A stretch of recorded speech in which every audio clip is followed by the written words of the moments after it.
दोस्तों इंस्टाग्राम के ऊपर अक्सर ऐसा होता है कि अननोन पर्सन भी आपको डीएम कर सकता है अगर आपका अकाउंट प्राइवेट नहीं है, जहां पर वो कुछ अब्यूसिव बातें भी लिख सकता है, कुछ गलत सलत भी लिख सकता है। जहां पर अब इंस्टाग्राम ने इस चीज़ को टैकल करने के लिए फिल्टर टूल लॉन्च कर दिया है, जिसमें कि आप कुछ कीवर्ड डाल सकते हो, जैसे कि कोई गाली हो गई, उसके कुछ वर्ड होते हैं वो डाल दिए उसके अंदर, या फिर कोई इमोजी आपको लगता है कि सही नहीं है आपके लिए तो वो उसमें डाल सकते हो, जिसके बाद में उसको फिल्टर करने के बाद में ही कोई मैसेज आपकी तरफ आएगा जो कि अननोन पर्सन से आएगा या फिर नोन पर्सन से आएगा।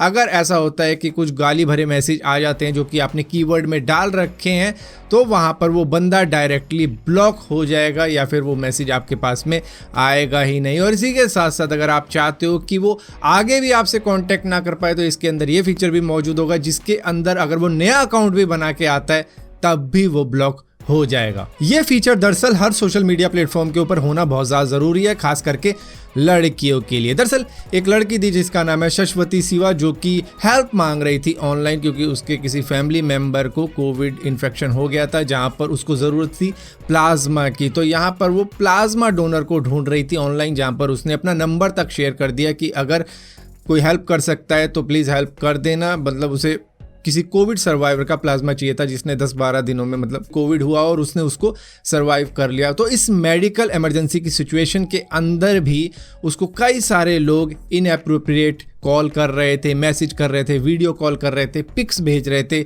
अपनी। आपको पता ही है किस तरीके के पिक्स भेजते हैं। और उसके बाद में ये लड़की मतलब तंग आ गई थी इन चीज़ों से, और ये सोचने लगी थी कि मैं हेल्प मांगने गई थी और लोग कैसे कैसे करते हैं ऑनलाइन। तो यहाँ पर ये चीज़ें होती हैं लड़कियों के साथ में ऑनलाइन, जहाँ पर आप में से बहुत लोग अच्छी तरीके से वाकिफ़ होंगे। हालांकि इनको जो हेल्प चाहिए थी वो हेल्प मिल गई थी इन द एंड, क्योंकि सारे ही लोग इतनी गलत मेंटेलिटी के या फिर गंदी सोच के नहीं होते, कुछ हेल्प करने वाले भी होते हैं जहाँ पर इनको हेल्प मिली। लेकिन फिर भी एक मैसेज के बारे में इन्होंने शेयर करके बताया था कि एक मैसेज ऐसा भी आया कि मैं आपकी हेल्प करूंगा, बस आप मेरे साथ डेट पे चलो। देखो क्या सोच है लोगों की। मतलब एक लड़की की फैमिली एक मेडिकल इमरजेंसी की सिचुएशन में फंसी हुई है, जहां पर लोग उसका भी फ़ायदा उठाने की कोशिश करते हैं। और यहीं पर दोस्तों आपको बड़े अच्छी तरीके से मालूम होगा कि चाइना सोच रहा है खुद का स्पेस स्टेशन तैयार करने की, लेकिन यहाँ पर रशिया भी पीछे नहीं है। रशिया ने भी तय कर दिया कि 2025 तक हम भी अपना स्पेस स्टेशन लॉन्च कर देंगे जो कि ऑर्बिट करेगा धरती को। हालांकि इंटरनेशनल स्पेस स्टेशन को देखा जाए तो वहाँ पर रशिया का भी मॉड्यूल मौजूद है, जहाँ पर इन दोनों का ही एग्रीमेंट दरअसल 2024 के वक्त में एक्सपायर हो जाएगा, जिसके वजह से इन्होंने ये फैसला किया कि क्यों ना हम खुद का ही स्पेस स्टेशन लॉन्च कर दे और उसको ऑर्बिट करें और अपनी रिसर्च खुद ब खुद ही करें। और यहाँ पर यह भी बताया जा रहा है कि 2030 या 2050 के वक्त तक शायद इंटरनेशनल स्पेस स्टेशन धरती पर वापस गिर सकता है। हालांकि ये नीचे आता तो रहता है, लेकिन वापस इसको रॉकेट्स थोड़ा सा और पुश कर दिया जाता है, जिसकी वजह से ये फिर से ऑर्बिट करता रहता है और इतने सालों से इसी वजह से ये टिका हुआ है। दोस्तों काफी वक्त से हमें ये सुनने में आ रहा था कि डिस्कॉर्ड और माइक्रोसॉफ्ट की डील चल रही है, जहां पर $10 बिलियन में माइक्रोसॉफ्ट डिस्कॉर्ड को खरीदना चाह रहा है। लेकिन यहाँ पर एक चीज डिस्कॉर्ड ने कंफर्म कर दिया कि भैया हम नहीं बिक रहे हैं माइक्रोसॉफ्ट को, और ना हमको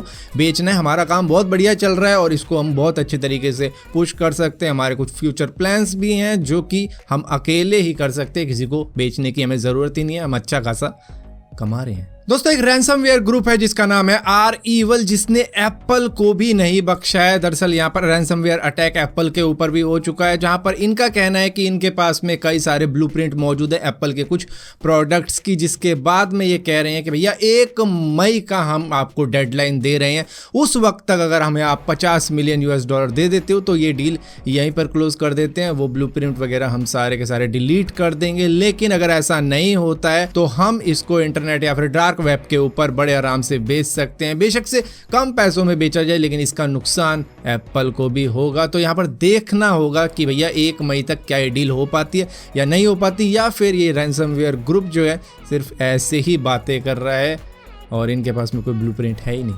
या में भी होगा क्योंकि दोनों में ही आपस में बात चल रही होगी। उसने पहले दिखाया होगा कि भैया इस तरीके की हमारे पास चीज़ें हैं, ये देखो। और अगर आपको यकीन नहीं आता तो 2-3 प्रूफ और दिखाए होंगे, जिसके बाद में टिम कुक का मत्था खनकेगा। और यहाँ पर अगर एप्पल के ही स्प्रिंग लोडेड इवेंट की अगर बात की जाए जो कल ही हुआ है, तो वहां पर इन्होंने iPad Pro लॉन्च करा है, iMac लॉन्च करा है, कई सारे कलर हैं इसके अंदर, और अपना एप्पल का एयर टैग भी लॉन्च किया और पर्पल कलर का iPhone 12 भी दिखा है। तो यहाँ पर अगर एयर टैग की बात की जाए, वो एक छल्ले टाइप का, ये 3200 रुपये का है। पर अब इसका काम क्या होगा भैया, अगर आपको लगता है कोई आपका आइटम खो सकता है और आपको दिक्कत होती है, तो उस छल्ले में उसको अटका दो, जिसके बाद में फाइंड माई ऐप से उसको आप अपने घर में ढूंढ सकते हो, या फिर कहीं भी गिर जाता है तो आपको पता लग जाएगा कि भैया ये यहाँ पर गिरा है। हालांकि होगा ये एक कार के छल्ले जैसा ही, मतलब जैसे चाबी का छल्ला होता है वैसा ही होगा। और इसी के साथ साथ iMac के अंदर यहाँ पर कई सारे कलर हैं, 6 स्पीकर हैं और M1 चिपसेट का ही यूज़ किया है, खुद ही का है। तो ये 2021 का मॉडल है और यहीं पर 72,000 से लेकर 11 इंच के मॉडल की बात कर रहा हूँ, iPad Pro की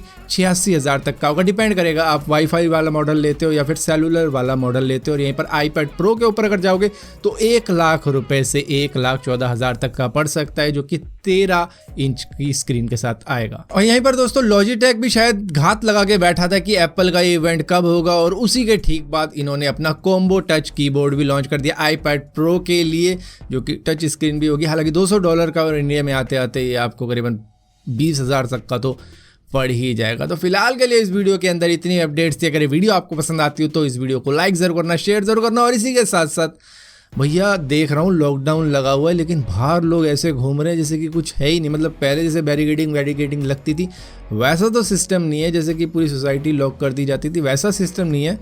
लेकिन फिर भी लोग ऐसे घूम रहे हैं जैसे कि कुछ हुआ ही नहीं। अजीब लग रहा है थोड़ा सा। और केसेस इतने बढ़ गए हैं कि हॉस्पिटलों की हालत संभालने लायक रही नहीं है। इधर से उधर पेशेंट घूम रहे हैं, मतलब फैमिली लेके घूम रही है एक्चुअली में उनको, एक हॉस्पिटल से दूसरी हॉस्पिटल। सो भैया सेफ रहो। आई नो आप सभी समझदार होंगे, मतलब मुझे देख रहे हो तो समझदार ही हुए। और इसी तरीके की और भी वीडियो देख रहे हो तो इस चैनल को सब्सक्राइब जरूर करना। सब्सक्राइब किया तो बेल का आइकन जरूर दबाना, वरना आपको मालूम ही नहीं चलेगा मैंने वीडियो डाली भी है।